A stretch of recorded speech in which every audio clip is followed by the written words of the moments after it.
Hi, Jim Gore from THOR Wealth Management. Back 2 years ago, a little bit over 2 years ago, on December 3rd of 2020, we did a video, a market update on investor sentiment. And we had some examples in there. I'm going to go through those three examples. First, from investor sentiment that was extremely negative was Exxon. Exxon was just kicked out of the Dow Jones Industrial Average on August 31st of 2020. No one liked oil, no one liked natural gas. It was a dying breed.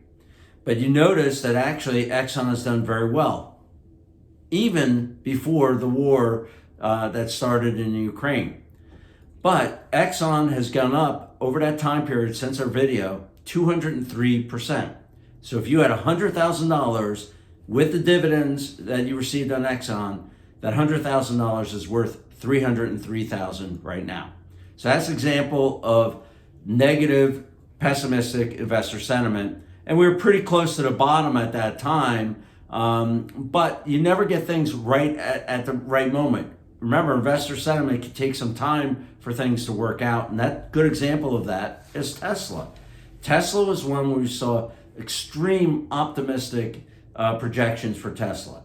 And if you bought it, literally almost a year later, 10 months later, your $100,000 was up 100%. It was worth $200,000. You were feeling pretty good. But notice where Tesla is today. Tesla is now down 39% since we made our video. So it's down, your $100,000 is worth a little bit more than $60,000 today if you invest in Tesla. Whereas with Exxon, it's worth $303,000. But as I said, the sentiment, you can't get it on a very short-term basis. Longer term is a good indicator.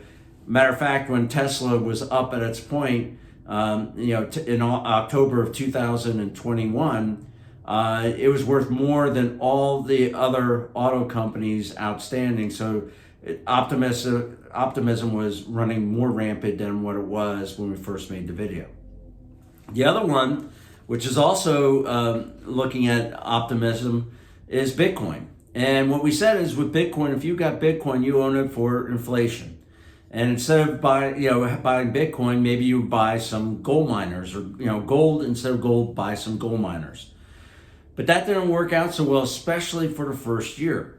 As money was still rampant and easy, you were actually up over 200%, 250% as a matter of fact, at the same time as Tesla was up 100%. So your $100,000 was worth $350,000 in October of 2021.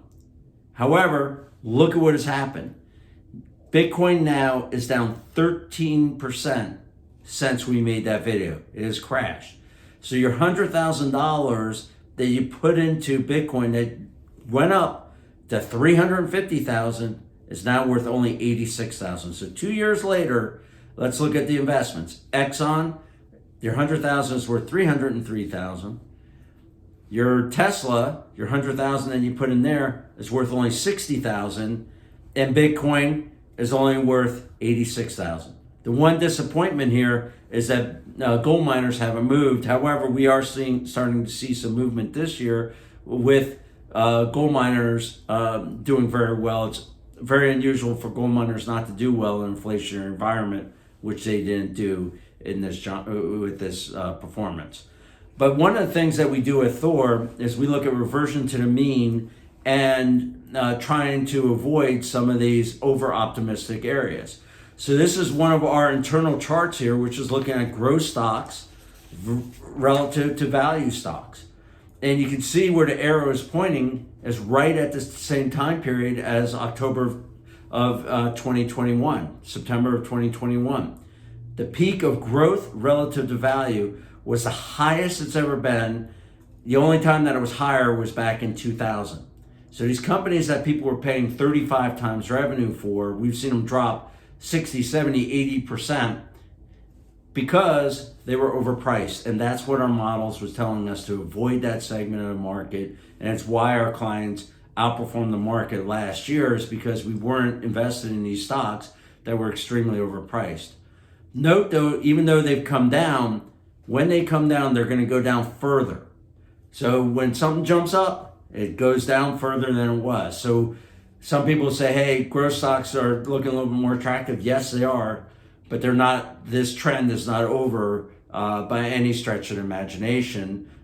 So we went from being optimistic, but we're not pessimistic where people are ready to just throw out all those stocks that they lost a lot of money in.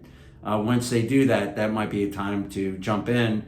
According to our models, that might be a year, 2 years from now.